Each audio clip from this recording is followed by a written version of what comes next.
वृत्तासुर का पूर्व चरित्र। राजा परीक्षित ने कहा, भगवान, वृत्तासुर का स्वभाव तो बड़ा रजोगुनी तमोगुनी था। वह देवताओं को कष्ट पहुंचाकर पाप भी करता ही था। ऐसी स्थिति में भगवान नारायण के चरणों में उसकी सुदृढ़ भक्ति कैसे हुई? हम देखते हैं कि प्रायः शुद्ध सत्वमय देवता और पवित्र हृदय ऋषि भी भगवान की परम प्रेममयी अनन्य भक्ति से वंचित रह जाते हैं। सचमुच भगवान की भक्ति बड़ी दुर्लभ है। भगवान, इस जगत के प्राणी पृथ्वी के धूलि कणों के समान ही असंख्य हैं। उनमें से कुछ मनुष्य आदि श्रेष्ठ जीव ही अपने कल्याण की चेष्टा करते हैं। ब्राह्मण, उनमें भी संसार से मुक्ति चाहने वाले तो बिरले ही होते हैं, और मोक्ष चाहने वाले हजारों में मुक्ति या सिद्धि लाभ तो कोई सा ही कर पाता है। महामुने, करोड़ों सिद्ध एवं मुक्त पुरुषों में भी वैसे शांत चित्त महापुरुष का मिलना तो बहुत कठिन है, जो एकमात्र भगवान के ही परायण हो। ऐसी अवस्था में वह वृत्रासुर, जो सब लोगों को सताता था और बड़ा पापी था, उस भयंकर युद्ध के अवसर पर भगवान श्री कृष्ण में अपनी वृत्तियों को इस प्रकार दृढ़ता से लगा सका, इसका क्या कारण है? प्रभु, इस विषय में हमें बहुत अधिक संदेह है और सुनने का बड़ा कौतूहल भी है। अहो, वृत्तासुर का बल पौरुष कितना महान था कि उसने रणभूमि में देवराज इंद्र को भी संतुष्ट कर दिया। सूत जी कहते हैं, शौनकादि ऋषियों, भगवान सुखदेव जी ने परम श्रद्धालु राजर्षि परीक्षित का वह श्रेष्ठ प्रश्न सुनकर उनका अभिनंदन करते हुए यह बात कही। श्री सुखदेव जी ने कहा, परीक्षित, तुम सावधान होकर यह इतिहास सुनो। मैंने इसे अपने पिता व्यास जी, देवर्षि नारद और महर्षि देवल के मुख से भी विधि पूर्वक सुना है। प्राचीन काल की बात है। सूरसेन देश में चक्रवर्ती महाराज सम्राट चित्रकेतु राज्य करते थे। उनके राज्य में पृथ्वी स्वयं ही प्रजा के इच्छा के अनुसार अन्न रस दे दिया करती थी। उनके 1 करोड़ रानियां थी और ये स्वयं संतान उत्पन्न करने में समर्थ भी थे, परंतु उन्हें उनमें से किसी के भी गर्भ से कोई संतान नहीं हुई। यूँ महाराज चित्रकेतु को किसी बात की कमी न थी। सुंदरता, उदारता, युवावस्था, कुलीनता, विद्या, ऐश्वर्य और संपत्ति आदि सभी गुणों से वे संपन्न थे। फिर भी उनकी रानियां बाज थी, इसलिए उन्हें बड़ी चिंता रहती थी। वे सारी पृथ्वी के एक छत्र सम्राट थे। बहुत सी सुंदरी रानियां थीं तथा सारी पृथ्वी उनके वश में थी। सब प्रकार की संपत्तियां उनकी सेवा में उपस्थित थीं, परंतु वे सब वस्तुएं उन्हें सुखी नहीं कर सकी। एक दिन शाप और वरदान देने में समर्थ अंगिरा ऋषि स्वच्छंद रूप से विभिन्न लोकों में विचरते हुए राजा चित्रकेतु के महल में पहुंच गए। राजा ने प्रत्युत्थान और अर्घ्य आदि से उनकी विधि पूर्वक पूजा की। आतिथ्य सत्कार हो जाने के बाद जब अंगिरा ऋषि सुखपूर्वक आसन पर विराज गए, तब राजा चित्रकेतु भी शांत भाव से उनके पास ही बैठ गए। महाराज, महर्षि अंगिरा ने देखा कि यह राजा बहुत विनयी है और मेरे पास पृथ्वी पर बैठकर मेरी भक्ति कर रहा है। तब उन्होंने चित्रकेतु को संबोधित करके उसे आदर देते हुए यह बात कही। अंगिरा ऋषि ने कहा, राजन, तुम अपनी प्रकृतियों, गुरु, मंत्री, राष्ट्र, दुर्ग, कोष, सेना और मित्र के साथ सकुशल तो हो ना? जैसे जीव महत्वादि 7 आवरणों से घिरा रहता है, वैसे ही राजा भी इन 7 प्रकृतियों से घिरा रहता है। उनके कुशल से ही राजा की कुशल है। नरेंद्र, जिस प्रकार राजा अपनी उपर्युक्त प्रकृतियों के अनुकूल रहने पर ही राज्य सुख भोग सकता है, वैसी ही प्रकृतियां भी अपनी रक्षा का भार राजा पर छोड़कर सुख और समृद्धि लाभ कर सकती हैं। राजन, तुम्हारी रानियां, प्रजा, मंत्री, सलाहकार, सेवक, व्यापारी, अमात्य, नागरिक, देशवासी, मंडलेश्वर, राजा और पुत्र तुम्हारे वश में तो है ना? सच्ची बात तो यह है कि जिसका मन अपने वश में है, उसके ये सभी वश में होते हैं। इतना ही नहीं, सभी लोक और लोकपाल भी बड़ी सावधानी से उसे भेंट देकर उसकी प्रसन्नता चाहते हैं। परंतु मैं देख रहा हूँ कि तुम स्वयं संतुष्ट नहीं हो। तुम्हारी कोई कामना अपूर्ण है। तुम्हारे मुंह पर किसी आंतरिक चिंता के चिन्ह झलक रहे हैं। तुम्हारे इस असंतोष का कारण कोई और है या स्वयं तुम ही हो। परीक्षित, महर्षि अंगिरा यह जानते थे कि राजा के मन में किस बात की चिंता है, फिर भी उन्होंने उनसे चिंता के संबंध में अनेकों प्रश्न पूछे। चित्रकेतु को संतान की कामना थी, अतः महर्षि के पूछने पर उन्होंने विनय से सिर झुकाकर निवेदन किया। सम्राट चित्रकेतु ने कहा, भगवान, जिन योगियों के तपस्या, ज्ञान, धारणा, ध्यान और समाधि के द्वारा सारे पाप नष्ट हो चुके हैं, उनके लिए प्राणियों के बाहर या भीतर की ऐसी कौन सी बात है जिसे वे न जानते हों। ऐसा होने पर भी जब आप सब कुछ जानबूझकर मुझसे मेरे मन की चिंता पूछ रहे हैं, तब मैं आपकी आज्ञा और प्रेरणा से अपनी चिंता आपके चरणों में निवेदन करता हूँ। मुझे पृथ्वी का साम्राज्य, ऐश्वर्य और संपत्तियाँ, जिनके लिए लोकपाल भी लालायित रहते हैं, प्राप्त हैं, परंतु संतान न होने के कारण मुझे इन सुख भोगों से उसी प्रकार तनिक भी शांति नहीं मिल रही है जैसे भूखे प्यासे प्राणी को अन्न जल के सिवा दूसरे भोगों से। महाभाग्यवान महर्षि, मैं तो दुखी हूँ ही, पिंडदान न मिलने की आशंका से मेरे पितर दुखी हो रहे हैं। अब आप हमें संतान दान करके परलोक में प्राप्त होने वाले घोर नरक से उबारिए और ऐसी अवस्था कीजिए कि मैं लोक परलोक के सब दुखों से छुटकारा पा लूं। श्री सुखदेव जी कहते हैं, परीक्षित, जब राजा चित्रकेतु ने इस प्रकार प्रार्थना की, तब सर्वसमर्थ एवं परम कृपालु ब्रह्मपुत्र भगवान अंगिरा ने त्वष्टा देवता के योग्य चरु निर्माण करके उससे उनका यजन किया। परीक्षित, राजा चित्रकेतु की रानियों में सबसे बड़ी और सद्गुणवती महारानी कृतद्विति थी। महर्षि अंगिरा ने उन्हीं को यज्ञ का अवशेष प्रसाद दिया और राजा चित्रकेतु से कहा, राजन, तुम पत्नी के गर्भ से एक पुत्र होगा जो तुम्हें हर्ष और शोक दोनों ही देगा। यो कहकर अंगिरा ऋषि चले गए।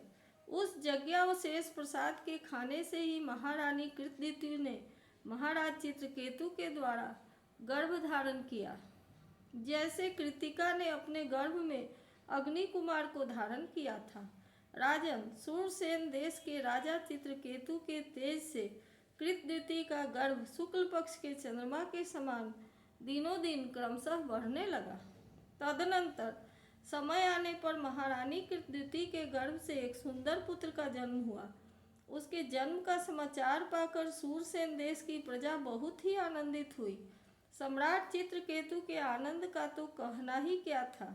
वे स्नान करके पवित्र हुए, फिर उन्होंने वस्त्राभूषणों से सुसज्जित हो ब्राह्मणों से स्वास्ति वाचन कराकर और आशीर्वाद लेकर पुत्र का जात कर्म संस्कार करवाया।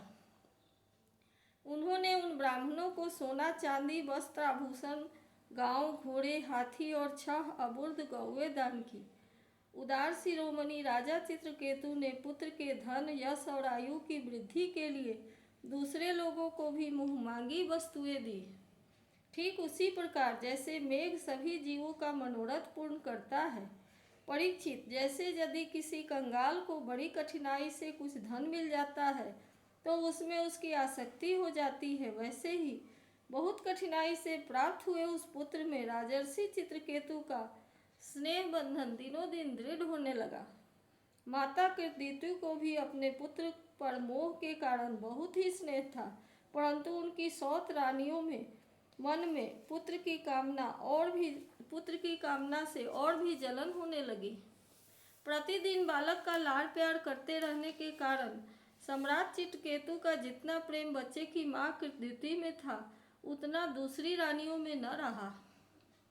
इस प्रकार एक तो वे रानियां संतान न होने के कारण ही दुखी थी, दूसरे राजा चित्रकेतु ने उनकी उपेक्षा कर दी, अतः वे डाह से अपने मन को धिक्कारने लगी और मन ही मन जलने लगी।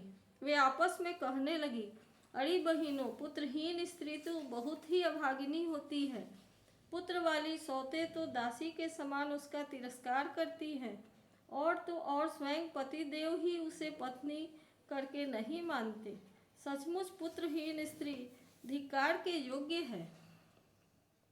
भला दासियों को क्या सुख है, वे तो अपने स्वामी की सेवा करके निरंतर सम्मान पाती रहती है, परंतु हम अभागिनी तो इस समय उनसे भी गई बीती हो गई हैं और दासियों की दासी के समान बार बार तिरस्कार पा रही हैं।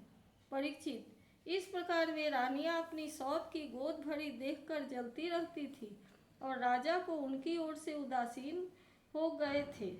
फलतः उनके मन में कृतवृत्ति के प्रति बहुत अधिक द्वेष हो गया। द्वेष के कारण रानियों की बुद्धि मारी गई, उनके चित्त में क्रूरता छा गई। उन्होंने अपने पति चित्रकेतु का पुत्र स्नेह सहन नहीं हुआ, इसलिए उन्होंने चिढ़कर नन्हे से राजकुमार को विष दे दिया। महारानी कृतवृत्ति को सौतों की इस घोर पापमयी करतूत का कुछ भी पता न था।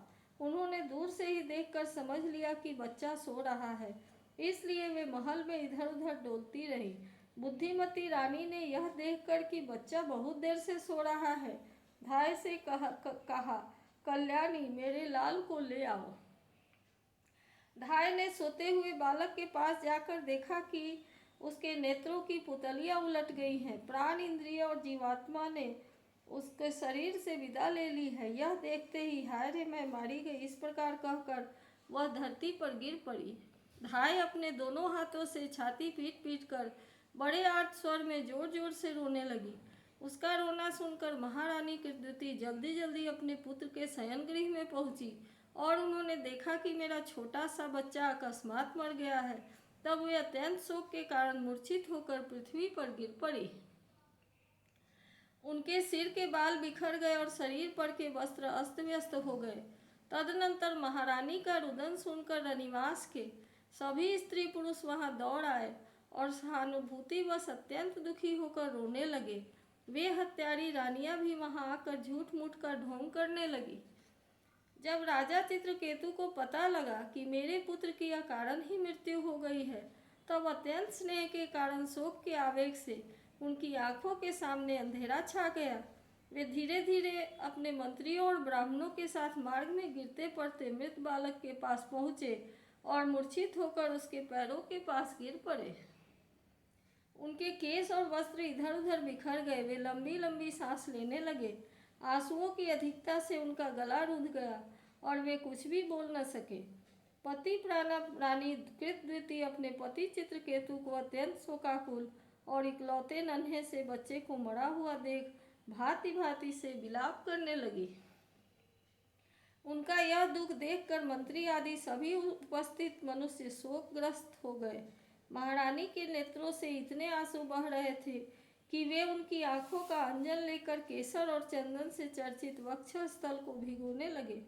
उनके बाल बिखर रहे थे तथा उनमें गुथे हुए फूल गिर रहे थे। इस प्रकार वे पुत्र के लिए कुर्री पक्षी के समान उच्च स्वर में विविध प्रकार से विलाप कर रही थी। वे कहने लगी, अरे विधाता, सचमुच तो बड़ा मूर्ख है जो अपनी सृष्टि के प्रतिकूल चेष्टा करता है। बड़े आश्चर्य की बात है कि बूढ़े बूढ़े तो जीते रहें और बालक मर जाए। यदि वास्तव में तेरे स्वभाव में ऐसी ही विपरीतता है, तब तो तू जीवों का अमर शत्रु है। यदि संसार में प्राणियों के जीवन मरण का कोई क्रम न रहे तो वे अपने प्रारब्ध के अनुसार जन्मते मरते रहेंगे।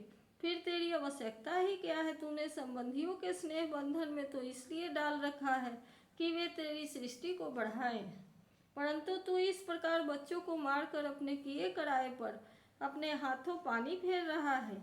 फिर वे अपने मित्र पुत्र की ओर देखकर कहने लगी, बेटा, मैं तुम्हारे बिना अनाथ और दीन हो रही हूँ। मुझे छोड़कर इस प्रकार चले जाना तुम्हारे लिए उचित नहीं है। तनिक आँख खोलकर देखो तो सही, तुम्हारे पिताजी तुम्हारे वियोग में कितने शोक संतप्त हो रहे हैं। बेटा, जिस घोर नरक को निसंतान पुरुष बड़ी कठिनाई से पार कर पाते हैं, उसे हम तुम्हारे सहारे अनायास ही पार कर लेंगे। अरे बेटा, तुम इस जमराज के साथ दूर मत जाओ, यह तो बड़ा ही निर्दयी है। मेरे प्यारे लल्ला, ओ राजकुमार, उठो बेटा, देखो तुम्हारे साथी बालक तुम्हें खेलने के लिए बुला रहे हैं। तुम्हें सोते सोते बहुत देर हो गई, अब भूख लगी होगी, उठो कुछ खा लो। और कुछ नहीं तो मेरा दूध ही पी लो और अपने स्वजन संबंधी हम लोगों का शोक दूर करो। प्यारे लाल, आज मैं तुम्हारे मुखार बिंद पर वह भोली भोली मुस्कुराहट और आनंद भरी चितवन नहीं देख रही हूँ। मैं बड़ी अभागिनी हूँ। हाय हाय, अब तुम्हारी सुमधुर तोतली बोली सुनाई नहीं दे रही है। क्या सचमुच निठुर जमराज तुम्हें उस परलोक में ले गया जहाँ से फिर कोई लौट कर नहीं आता। श्री सुखदेव जी कहते हैं, परीक्षित, जब सम्राट चित्रकेतु ने देखा कि मेरी रानी अपने मृत्यु पुत्र के लिए इस प्रकार भांति भांति से विलाप कर रही है, तब वे शोक से अत्यंत संतप्त हो फूट फूट कर रोने लगे। राजा रानी के इस प्रकार विलाप करने पर उनके अनुगामी स्त्री पुरुष भी दुखी होकर रोने लगे। इस प्रकार सारा नगर ही शोक में अचेत सा हो गया। राजन, महर्षि अंगिरा और देवर्षि नारद ने देखा कि राजा चित्रकेतु पुत्र शोक के कारण चेतनाहीन हो रहे हैं, यहाँ तक कि उन्हें समझाने वाला भी कोई नहीं है। तब वे दोनों वहाँ आए। इति श्रीमद्भागवत महापुराणे पारमहंस्या संहितायां षष्ठ स्कंधे चित्रकेतु विलापो नाम चतुर्दशोऽध्यायः।